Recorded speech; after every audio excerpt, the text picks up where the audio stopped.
Hello and welcome to Mabinda TV. So for now, I'd like to look at this so-called payment by exposure. So you've heard of Daniel Ndambuki. Of course, he goes by the name Churchill, and I think at Classic 105, he goes by the name Mwalimu Kingangi. So of course, the comedians, of course, I think Churchill is the godfather of the industry, the comedy industry in Kenya.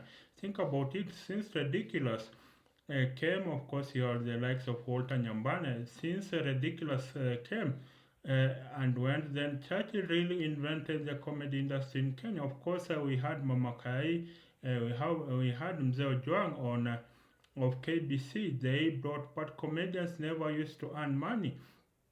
It wasn't thought of as a profession, that is a comedian. But then comes Churchill and he reinvents a whole industry. Churchill reinvents a whole industry. Basically, without Churchill, there will be no comedy in Kenya. But then there is a downside. Basically, there is a downside to that. Of course, comedians who come through Churchill, some of them accused him that he was underpaying comedians. Some of them he was paying as little as 1,000 shillings. So that's why maybe I need to ask you, does payment by exposure work? Of course, but Churchill will argue that he gave them a platform. That's what Churchill will argue.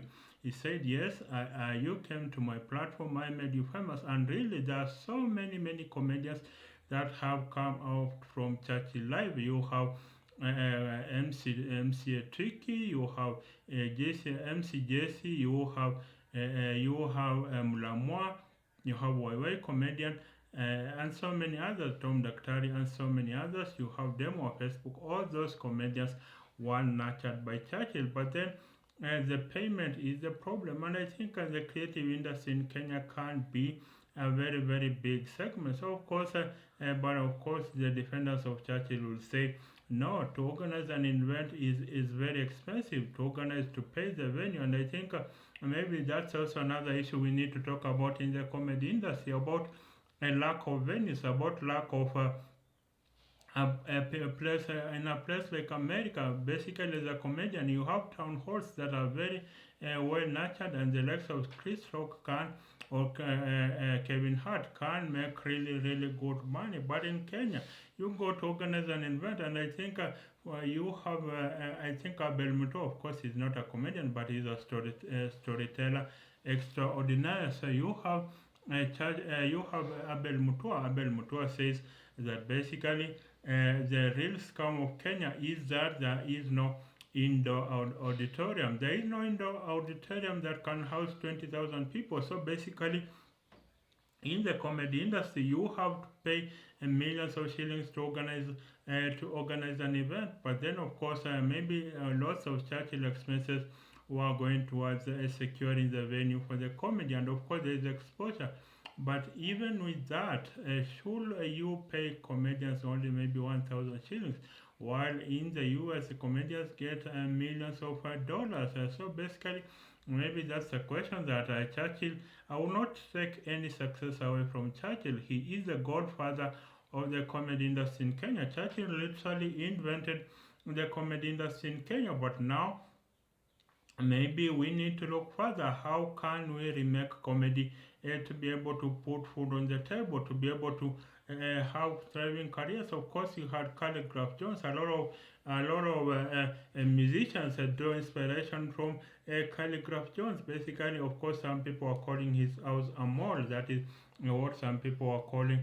That is what some people are calling basically the house of Calligraph Jones. Of course, we need to be able to have a crib of Kenyan comedians, Kenyan artists. I think this is a low-hanging fruit for Kenya and for Africa. The low-hanging fruit is the creative arts. We can make the creative arts be the biggest employer in Kenya. Basically, you look at America, the whole Hollywood employs millions of people and it markets America. So as much as we are going to tell our stories, we need to be able to figure out how we can pay our comedians. And I think our comedians, our musicians, our singers, look at someone like Calligraph. I think he showed a screenshot of him earning just 3,000 shillings from his music. So basically, we need to make the creative arts pay, and I think it has come a long way, but we still need to go a long way from here. Basically, it can support the Kenyan industry, but do we put? Of course, you have the likes of Eddie Butita joining the Ruto administration in order to advocate for maybe the interests of the creative arts, and of course, he visited the Tyler Perry studios, and of course, Tyler Perry was not even there. I think it is William Ruto that visited the premises of Tyler Perry. He was not even there, and of course, Eddie Butita going to Eddie Butita going to the White House trip. So basically, I think the creative arts in Kenya can go a long way. I think that debate on payment by exposure, I think maybe you need to pay something, because you don't pay doctors by exposure, you don't pay nurses by exposure, you don't pay an engineer by exposure. So let's pay these people the fair dues. Of course, even if you are given a platform, then we need to pay them better.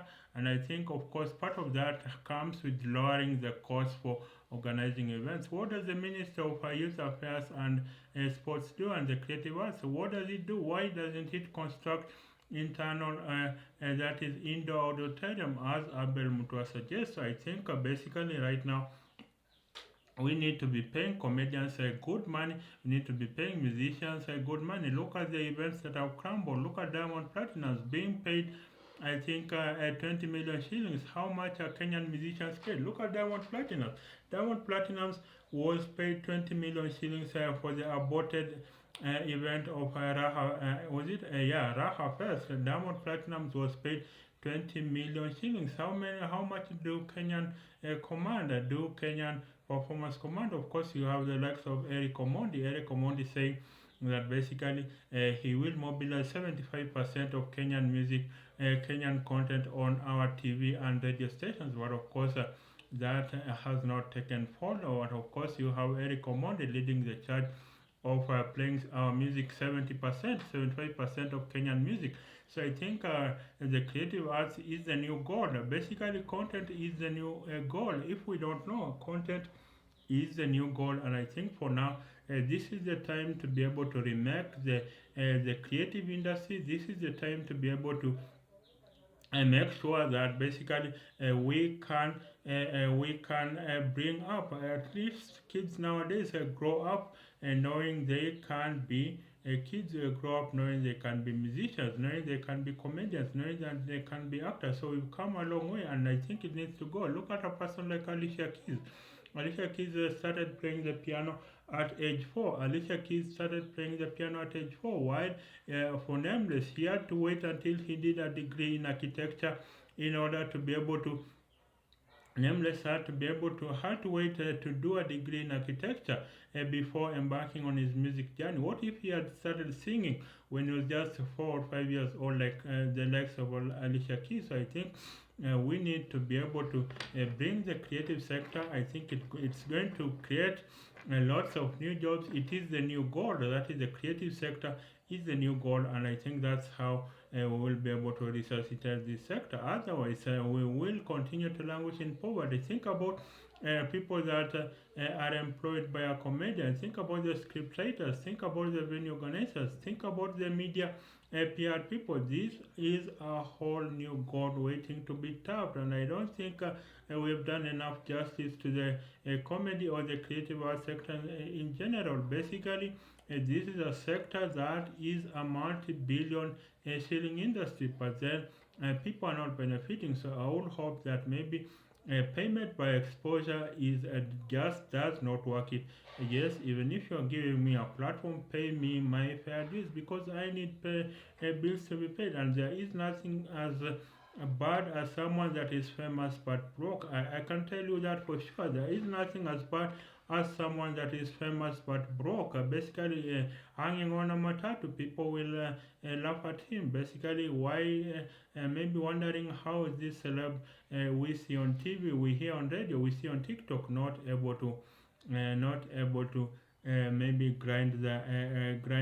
I'm not able to make money. How are they not driving their own cars? So we need to be able to, you see, like the MTV shows musicians with their cribs. We need to be able, these people need to have houses that have swimming pools. That's how our creative sector has to pay, and if it pays that way, and it's not just for music, it's not just for comedy, even for sports, we need to be able it to be able to pay real wages. So when it pays real wages, and then that's how we are gonna make money. So bye for now, till the next time. Bye for now.